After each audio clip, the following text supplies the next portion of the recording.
de l'Épître aux Romains. Et nous voici arrivés au chapitre 13. Chapitre concernant les autorités politiques. Ne pensez pas que j'ai fait exprès. Je n'ai pas choisi ma date. Comme vous le savez, je suis le texte biblique. Il y a eu des changements de programme qui ne dépendaient pas de moi. Donc, nous voulons admettre que ce matin, le Seigneur veut que nous parlions de ce chapitre 13 des Romains sur les relations du chrétien et des autorités. Et je vous demande, la campagne électorale étant terminée et un pasteur s'étant engagé de ne pas prendre position, de ne voir à aucun moment une allusion pour ou contre qui que ce soit. Toute personne qui se sentirait visée, je vous prie de bien vouloir. Comme on dit, ce n'est pure coïncidence. Alors, chapitre 13 de l'Épître aux Romains, au verset 1 à 7. Que toute personne soit soumise aux autorités supérieures. Car il n'y a point d'autorité qui ne vienne de Dieu, et les autorités qui existent ont été instituées de Dieu. C'est pourquoi celui qui s'oppose à l'autorité résiste à l'ordre que Dieu a établi, et ceux qui résistent attireront une condamnation sur eux-mêmes. Ce n'est pas pour une bonne action, c'est pour une mauvaise que les magistrats sont à redouter. Veux-tu ne pas craindre l'autorité? Fais le bien, et tu auras son approbation. Le magistrat est serviteur de Dieu pour ton bien, mais si tu fais le mal, crains, car ce n'est pas en vain qu'il porte l'épée, étant serviteur de Dieu pour exercer la vengeance et punir celui qui fait le mal. Il est donc nécessaire d'être soumis, non seulement par crainte de la punition, mais encore par motif de conscience. C'est aussi pour cela que vous payez les impôts, car les magistrats sont des ministres de Dieu entièrement appliqués à cette fonction. Rendez à tous ce qui leur est dû. L'impôt à qui vous devez l'impôt, le tribut à qui vous devez le tribut, la crainte à qui vous devez la crainte, l'honneur à qui vous devez l'honneur. Dans la partie destinée à la mise en pratique de la doctrine chrétienne, l'apôtre Paul a insisté tout d'abord sur le fait que nous ne sommes pas seuls, nous sommes les membres d'un corps, nous sommes donc solidaires, nous dépendons les uns des autres, et nous avons à nous préoccuper de l'autre. L'esprit du service, l'esprit d'amour doit régner entre nous, doit régir nos relations avec nos semblables. Qu'en est-il de nos relations avec l'autorité? Comme nous venons de le lire, l'autorité est instituée par Dieu. Dans la première épître aux Corinthiens, au chapitre 14, verset 33, l'apôtre Paul écrivait déjà « Dieu n'est pas un Dieu de désordre, mais de paix ». En effet, lorsque nous considérons la création, l'univers, nous nous apercevons que Dieu est un Dieu d'ordre. Tout est merveilleusement réglé. La grande rencontre entre Giotto et la comète de Halley cette semaine n'a été possible que parce que les hommes savent que tout marche d'une manière absolument parfaite dans l'univers, que tout est réglé, que tout est à l'heure. Tout dans la création répond à un ordre. Et l'apôtre Paul, dans l'épître aux Corinthiens, associe l'ordre à la paix. Pour qu'il y ait la paix, il faut qu'il y ait de l'ordre. Dans les relations humaines, il faut aussi qu'il y ait de l'ordre, pour qu'il y ait la paix. Et l'ordre n'est pas spontané. L'ordre découle de l'application de certaines règles, de certaines lois. Et il faut aussi des autorités pour faire respecter ces lois. Dieu a voulu que l'homme vive en collectivité, que l'homme soit interdépendant. Et pour cela, il faut des règles qui permettent de vivre ensemble. Il faut qu'il y ait des lois, il faut qu'il y ait de l'ordre et il faut qu'il y ait des autorités. Le principe d'autorité est voulu par Dieu. Dieu veut qu'il y ait des chefs. Le principe d'autorité est protégé par Dieu. Institué, voulu, protégé par Dieu. Et il y a toute une hiérarchie d'autorité. Cela commence dans la petite cellule familiale. Dieu a voulu que l'homme, le père, soit chef de famille. Il y a donc là autorité. Le chef de la famille, c'est le père. Dans la collectivité locale, il faut également qu'il y ait une autorité. Dans la collectivité professionnelle de travail, il faut qu'il y ait une autorité. Dans la collectivité nationale, il faut qu'il y ait une autorité ou des autorités. Et je dirais que même l'Église n'échappe pas à ce principe. Dieu veut qu'il y ait des autorités dans l'Église. Il y a une autorité aussi dans l'Église. Alors nous allons essayer tout d'abord de voir ensemble comment fonctionner, comment Dieu a institué ces autorités dans son peuple, en Israël. Toute la Bible dit que Dieu est le roi d'Israël. Dieu est l'autorité suprême pour son peuple. Mais nous voyons qu'il délègue. Il délègue de son autorité, il délègue de son pouvoir à des hommes qui vont devenir des autorités qui le représentent et qui sont chargés de gouverner le peuple d'Israël. Par exemple, Moïse a été un chef établi par Dieu. Dieu l'a choisi et Dieu l'a donné à son peuple. Celui qui se révoltait contre Moïse, et cela est arrivé à plusieurs reprises, même au sein de sa famille, celui qui contestait l'autorité de Moïse était immédiatement frappé, puni et parfois même de mort. Mais à côté de Moïse, il y a également d'autres, je dirais, d'autres chefs auxquels il a délégué une partie de son autorité. Nous connaissons bien le chapitre 18 de l'Exode, la rencontre de Jéthro et de Moïse et l'institution des anciens en Israël.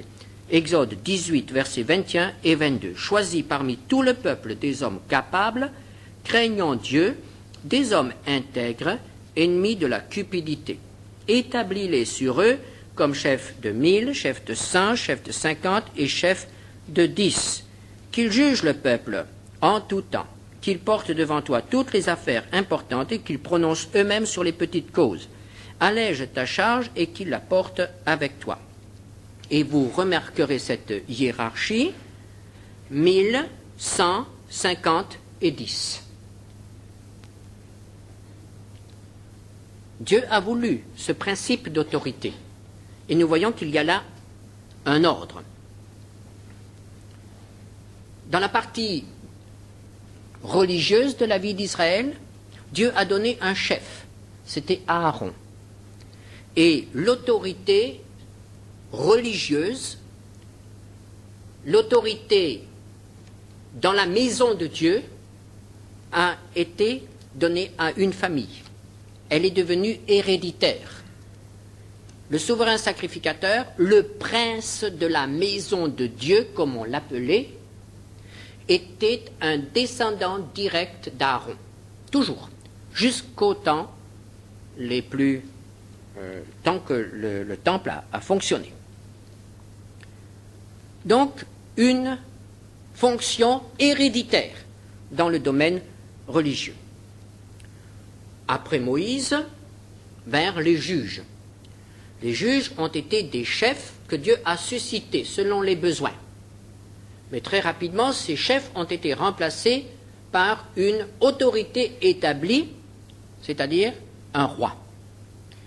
Après l'échec avec la famille de Saül, nous arrivons à la famille de David, et ce sera donc une deuxième famille qui va être choisie pour être la famille d'autorité dans le peuple de Dieu. mais ça sera l'autorité politique. La dynastie de David, la famille royale. De génération en génération, ce sera un descendant de David qui sera roi. Nous avons donc en Israël deux familles qui détiennent l'autorité. La famille d'Aaron et la famille de David. Et de David, nous voyons comment il a été choisi. Dans 1 Samuel 16, verset 1, l'Éternel dit à Samuel, « Quand cesseras-tu de pleurer sur Saül? Je l'ai rejeté, afin qu'il ne règne plus sur Israël. Remplis ta corne d'huile et va, je t'enverrai vers Isaïe, Bethlémite, car j'ai vu parmi ses fils celui que je désire pour roi. » C'est un choix de Dieu. Sur quels critères? Au verset 7, l'Éternel dit à Samuel, « Ne prends point garde à son apparence et à la hauteur de sa taille, car je l'ai rejeté. » Il s'agit là d'un des fils d'Isaïe. L'Éternel ne considère pas ce que l'homme considère, l'Éternel regarde à ce qui frappe. L'homme regarde à ce qui frappe les yeux, mais l'Éternel regarde au cœur. David était le roi selon le cœur de Dieu, le roi choisi par Dieu.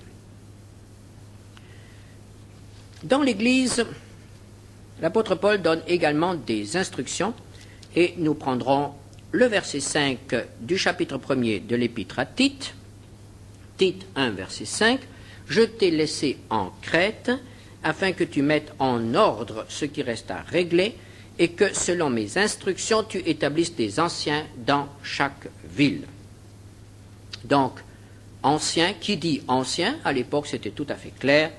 Ancien dit responsable, dit autorité. Qu'en est-il parmi les nations? Nous comprenons que Dieu s'occupe du gouvernement de son peuple et du gouvernement de l'Église, mais est-ce que Dieu s'occupe aussi du gouvernement des nations païennes? Certainement. Lorsque nous feuilletons notre Bible, nous constatons tout d'abord que le premier roi mentionné se trouve au chapitre 10 de la Genèse, versets 8 et 10. C'est un homme connu qui régna sur une ville connue. Ce n'est certainement pas par hasard que Dieu a voulu que ce soit le premier roi, le premier chef mentionné dans la Bible. Il y en a peut-être eu d'autres avant lui. Mais celui qui est le premier mentionné est Nimrod. Verset 8, Cush engendra aussi Nimrod, c'est lui qui commença à être puissant sur la terre. Il fut un vaillant chasseur devant l'Éternel. C'est pourquoi l'on dit comme Nimrod, vaillant chasseur devant l'Éternel. Et le terme ici de vaillant chasseur ne concerne pas la chasse au gibier, c'était la chasse à l'homme. Il régna d'abord sur Babel. Babel, le premier nom de Babylone.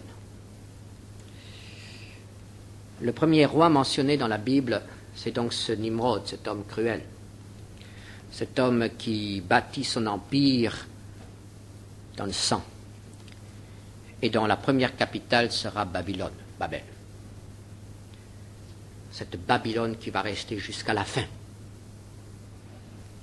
Babylone, le symbole biblique de l'organisation humaine qui atteint son apogée dans sa révolte contre Dieu.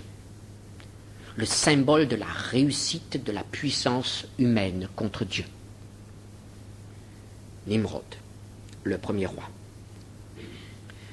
À l'époque où Paul écrivait aux Romains, quel était l'empereur qui régnait à Rome, dans cette ville? Un autre homme très connu, Néron. Néron qui deviendra le premier persécuteur officiel romain des chrétiens. Néron qui tuera Paul, qui tuera Pierre. Néron qui transformera les chrétiens en torches vivantes pour éclairer ses jardins, qui aura l'idée de les faire habiller de peaux de bêtes et de les livrer aux bêtes féroces. Néron. Et Néron était connu. Au début de son règne, il a été aimé, puis il a été l'objet de la haine du peuple. Et lorsque Paul écrit, Néron règne déjà depuis quelques années. Il ne régnera pas longtemps. Il régnera 14 ans, suffisamment pour faire beaucoup de mal. Alors, quand nous lisons ce texte, évidemment, nous comprenons que Paul sait très bien qu'il peut y avoir dans le monde, à la tête des peuples, des nations, des hommes mauvais. Et pourtant, il écrit ces choses, comme nous le voyons. Les autorités sont instituées de Dieu. C'est le principe d'autorité qui est institué par Dieu. Ce n'est pas forcément que Dieu veut que tel ou tel homme soit à cette place-là, n'est-ce pas? Mais Dieu veut que chaque peuple soit gouverné. Dieu veut qu'il y ait une autorité et que les hommes soient soumis à cette autorité. La forme du gouvernement est laissée au libre choix des hommes. Il y a plusieurs manières de gouverner un peuple. Il y a la royauté, le despotisme comme celui de Néron. Il y a la royauté éclairée, la royauté constitutionnelle. Nous venons de voir le roi d'Espagne voter. Bel exemple d'un roi qui prend sa place au sein de son peuple. Il peut y avoir la dictature. Certains dictateurs font parler l'actualité. Mais il peut aussi y avoir la démocratie, la République, celle que nous vivons actuellement. Aucune forme de gouvernement ne peut revendiquer être absolument conforme à la pensée de Dieu. Ne proclamons surtout pas que la France est gouvernée selon les principes de Dieu. La République, la démocratie n'est pas forcément selon les lois de Dieu. Dieu donne aux hommes la liberté. On a dit chaque peuple a le gouvernement qu'il mérite. Pas toujours vrai. Mais en tout cas, en démocratie, c'est vrai. Et c'est vrai aujourd'hui. Nous avons l'un des rares privilèges de pouvoir choisir ceux qui vont nous gouverner. Choisir, je dirais, entre guillemets. En réalité, nous n'allons pas choisir aujourd'hui. On a choisi pour nous. Mais nous allons faire le tri. Et finalement, celui que nous choisirons à la fin aura quand même été choisi pour nous. Mais nous avons quand même une part de liberté. Et cette part de liberté signifie aussi une part de responsabilité. C'est pourquoi le chrétien doit voter. S'il ne vote pas, sa responsabilité n'est pas dégagée. Parce que le chrétien est un homme éclairé. Il peut demander à Dieu de l'aider dans son choix. Et que de ce choix résulte le bien de son peuple. Et nous avons à choisir des hommes intègres, dans la mesure du possible et dans la mesure où nous les connaissons.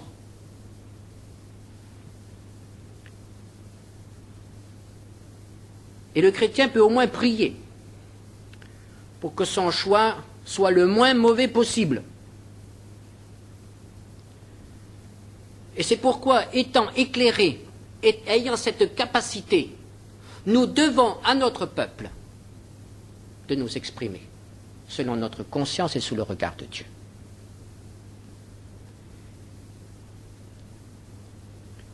Et nous devons le faire en étant vraiment désireux de trouver, de donner à notre peuple un temps de grâce, un temps de liberté, un temps qui lui permettra de trouver le Seigneur.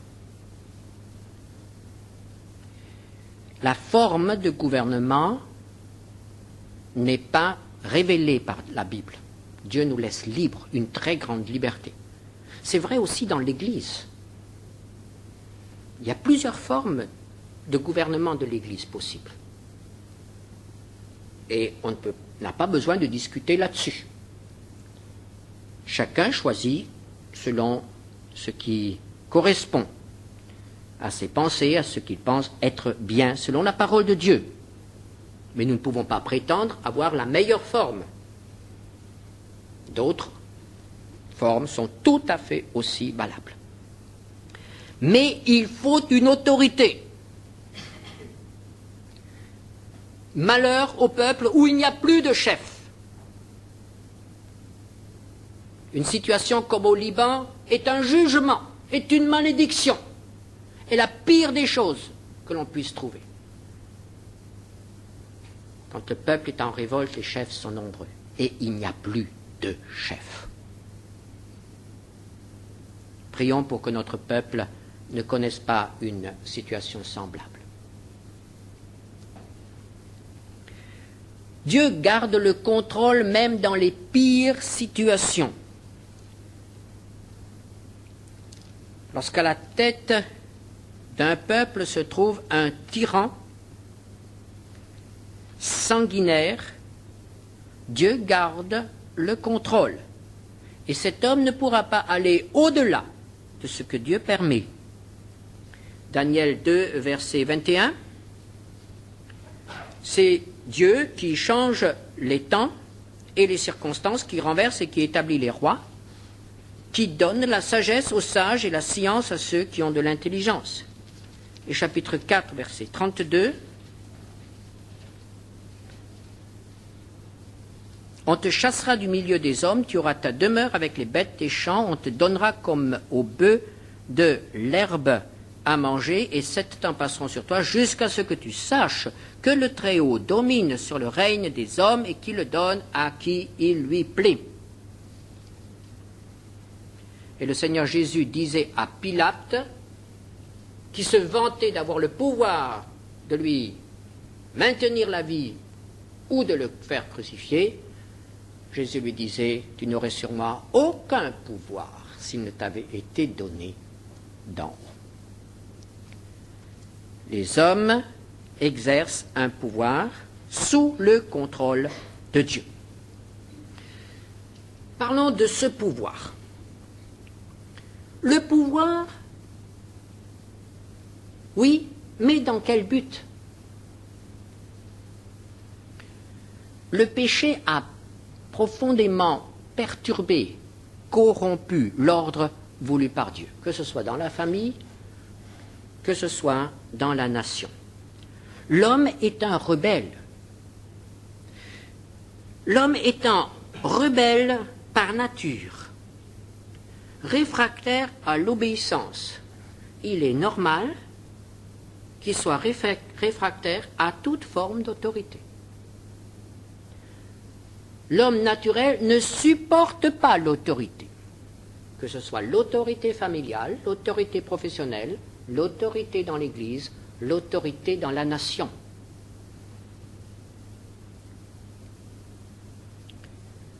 Il est évident alors que s'il doit y avoir autorité, s'il doit y avoir de l'ordre, cette autorité doit s'allier à une certaine contrainte. Il va y avoir conflit. Il va y avoir conflit entre l'homme, l'individu, et l'autorité à laquelle il doit se soumettre. Ce conflit est parfois si grand que pour arriver à une position d'autorité, il faut littéralement réduire à l'esclavage tout un peuple. Cela n'est pas selon la volonté de Dieu. Alors, l'autorité est souvent liée, dans notre monde, à l'oppression.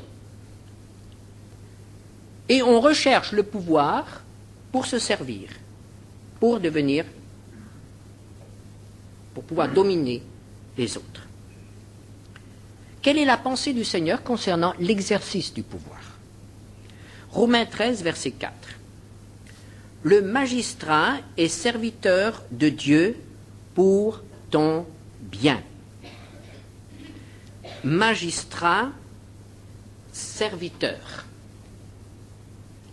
Je me suis demandé, en lisant ce texte, combien de ces 20 000 personnes qui aujourd'hui doivent vivre une journée bien difficile, puisqu'ils ont demandé que nous les choisissions, combien de ces 20 000 personnes sont réellement désireuses de devenir nos serviteurs? Combien briguent le pouvoir pour servir? Évidemment, dans les discours officiels, on n'entend que cela. Nous ne voulons que le bien de la France.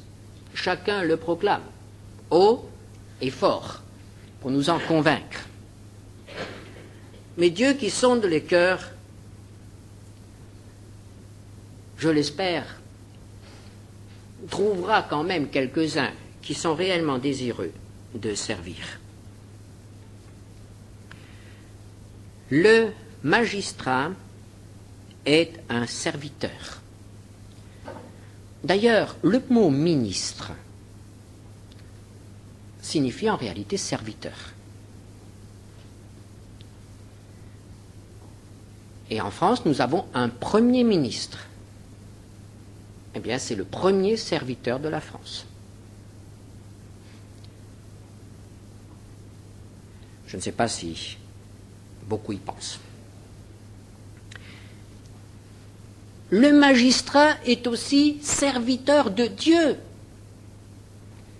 Alors là, je crois, sans me tromper, que ces 20 000 personnes, si nous les avions interviewées, auraient été très étonnées. Que nous leur disions, mais vous savez que si vous voulez devenir député, vous allez devenir serviteur de Dieu. Si vous voulez devenir Premier ministre, vous allez devenir premier serviteur de Dieu dans ce pays. Peut-être que certains auraient aussitôt retiré leur candidature. Serviteurs de Dieu. Mais pourquoi ces hommes, qui très souvent sont des athées, ou qui ne sont pas vraiment préoccupés de rechercher Dieu, pourquoi ces hommes sont-ils appelés dans la Bible serviteurs de Dieu? Mais parce que la terre appartient à Dieu. Parce que les hommes appartiennent à Dieu. Et parce que ces hommes qui vont recevoir du peuple autorité pour gérer un pays vont gérer les biens de Dieu dans les limites des frontières nationales de la France. Les richesses du pays, les hommes du pays, tout cela, la France appartient à Dieu. Dieu en est le créateur. Et pendant quelques années, il va confier à ces hommes la gestion d'un pays. Ils seront des gérants. Et que demande Dieu de ces gérants? Il leur demande de ne pas détruire la terre et de rechercher le bien des hommes qui y habitent. Verset 4, serviteur de Dieu pour ton bien. De faire des lois qui sont bonnes, de faire respecter ces lois, de réprimer le désordre, d'agir en vue du bien du peuple. Le pouvoir est toujours associé à la responsabilité. Et les hommes qui seront élus aujourd'hui auront un jour à rendre compte de la manière dont ils se sont acquittés de leur mandat. Non seulement devant leurs électeurs, mais devant Dieu.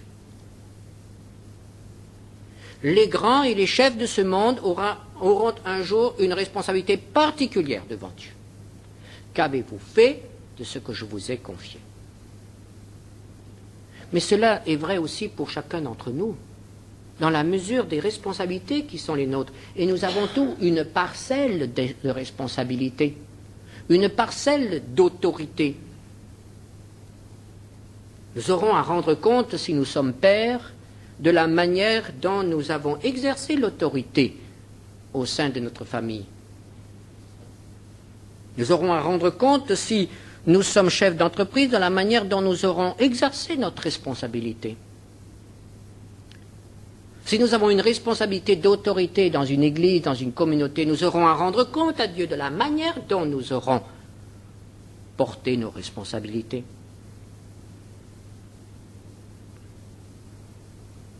Autorité, pouvoir est toujours associé à responsabilité. Et c'est peut-être un drame aujourd'hui qui caractérise notre époque. C'est que tout le monde veut une autorité, le pouvoir, mais bien peu se sentent responsables. On n'est pas responsable quand quelque chose va de travers. Ou on refile la responsabilité à quelqu'un d'autre.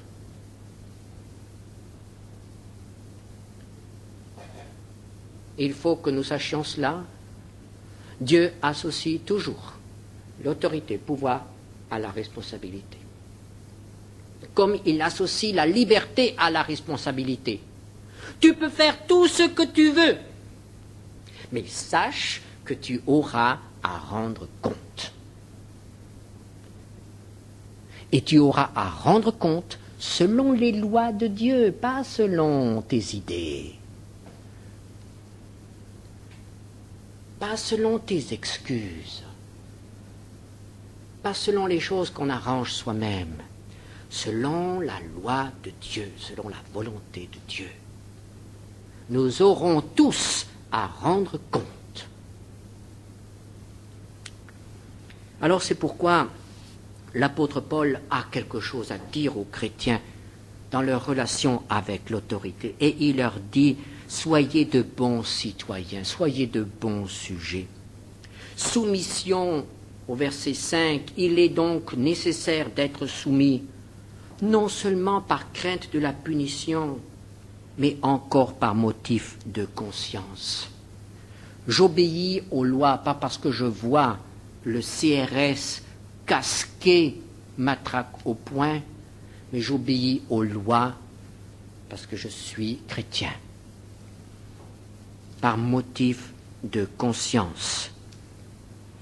Au verset 7, rendez à tout ce qui leur est dû, l'impôt à qui vous devez l'impôt, le tribut à qui vous devez le tribut, la crainte à qui vous devez la crainte, l'honneur à qui vous devez l'honneur.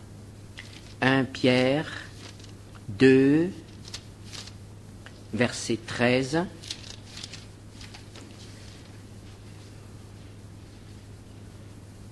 Soyez soumis à cause du Seigneur à toute autorité établie parmi les hommes, soit au roi comme souverain, soit au gouverneur comme envoyé par lui pour punir les malfaiteurs, etc. L'honneur à qui vous devez l'honneur. Il y a aussi, en ce moment, dans nos mœurs, un dérapage vraiment malheureux et auquel nous devons être attentifs, auquel nous devons échapper. On a tellement l'habitude de critiquer tout le monde que l'on arrive aussi à dire du mal de ceux qui nous gouvernent. Nous pouvons ne pas être d'accord avec ce qu'ils font. La personne peut nous être antipathique. Nous pouvons rejeter ses idées, mais tant que cette personne est en fonction, nous avons à la respecter. Et nous avons à respecter n'importe qui dans l'exercice de sa fonction. C'est la fonction que nous respectons. Et c'est pourquoi il est regrettable que parfois les campagnes électorales s'abaissent à un niveau qui enlève au peuple le respect de la fonction. Parce que les gens que l'on a critiqués pendant des semaines et des semaines, après il faudra leur obéir. Il faut que nous, les chrétiens, nous sachions faire la différence entre l'homme, la fonction, les idées et l'action. et que nous ayons nos opinions, que nous les manifestions, et que nous sachions respecter ceux qui nous gouvernent.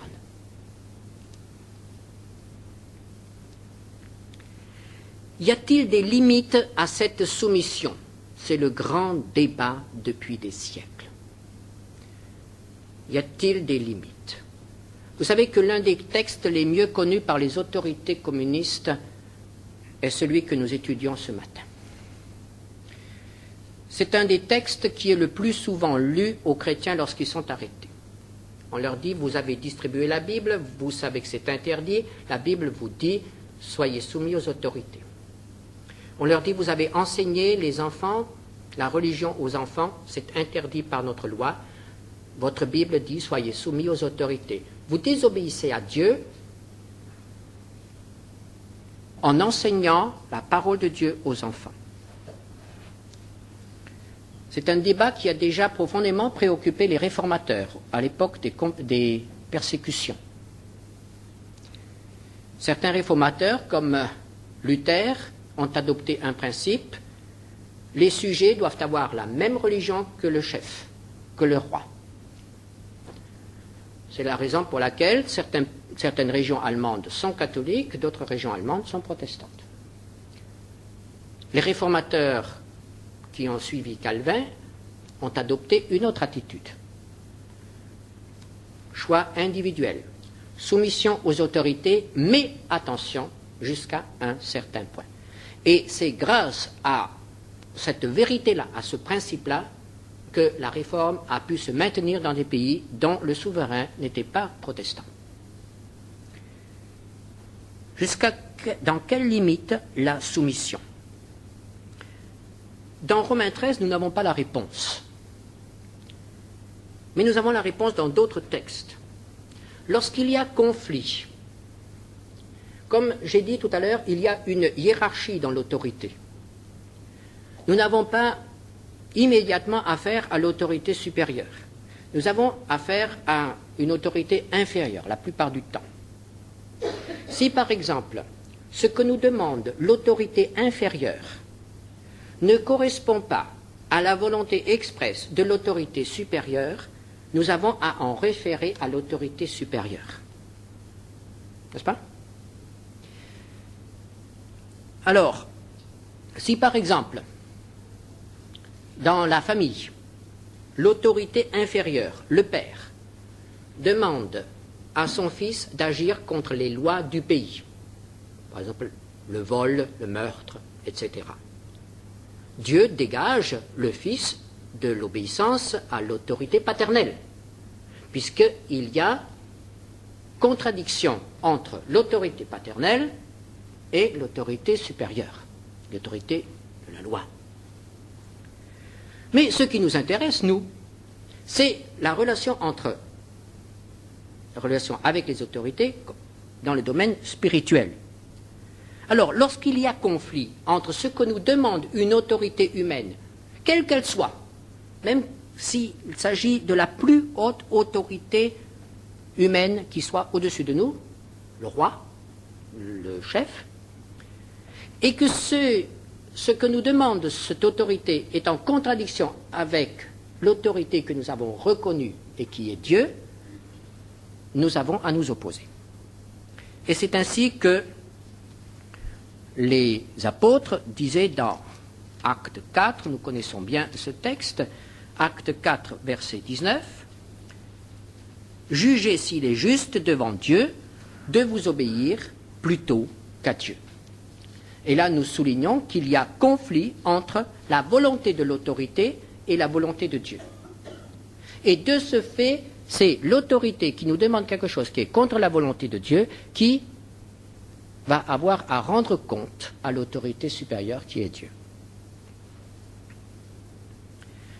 Alors, évidemment, il y a un très long débat. Et nous ne pouvons pas le trancher. À quel moment faut-il dire non? Il est certain que beaucoup de choses que font nos dirigeants, actuellement même dans notre pays, ne sont pas approuvées par Dieu. À quel moment faut-il dire non?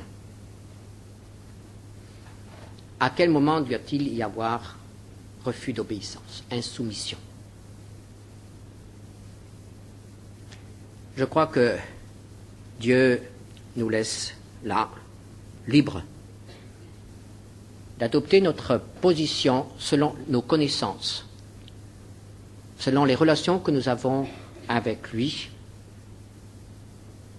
et les situations sont extrêmement difficiles, parfois.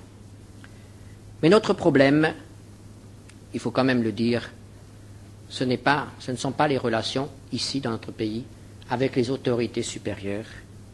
Nos problèmes se situent dans nos relations avec nos autorités immédiates, nos parents si nous sommes des enfants, nos patrons si nous sommes employés, nos supérieurs, nos chefs dans n'importe quel cadre hiérarchique, nos professeurs si nous sommes étudiants, le percepteur si nous payons des impôts. Voilà nos problèmes. Et le Seigneur nous aide à trouver une voie qui le glorifie. Et pour terminer, je dirais qu'il y a une chose que nous devons faire, et j'ai de nouveau été repris lorsque j'ai lu ce texte, parce que je ne le fais pas souvent, ou bien je le fais juste au moment des élections, parce que ça me préoccupe, c'est la prière pour les autorités. Nous terminerons en lisant ce texte, 1 Timothée 2, versets 1 à 4. J'exhorte donc avant toute chose à faire des prières, des supplications, des requêtes, des actions de grâce pour tous les hommes, pour les rois et pour tous ceux qui sont élevés en dignité, afin que nous menions une vie paisible et tranquille, en toute piété et honnêteté. Cela est bon et agréable devant Dieu notre Sauveur, qui veut que tous les hommes soient sauvés et parviennent à la connaissance de la vérité. Prière pour les autorités. C'est un devoir. Prions ensemble. Seigneur notre Dieu, nous te remercions de nous avoir donné des autorités, de nous avoir donné des lois et de pouvoir vivre dans un pays où nous pouvons encore te servir, où nous pouvons vivre en paix, sans crainte, où nous pouvons aussi nous exprimer. Et parfois, cette possibilité de nous exprimer, nous en abusons, nous disons n'importe quoi, sur n'importe qui. Mais Seigneur, apprends-nous à être tes témoins aussi dans ce domaine. Et donne à notre peuple des chefs intègres. Donne à notre peuple un temps de paix, un temps de grâce, visite-le, afin que beaucoup d'âmes soient encore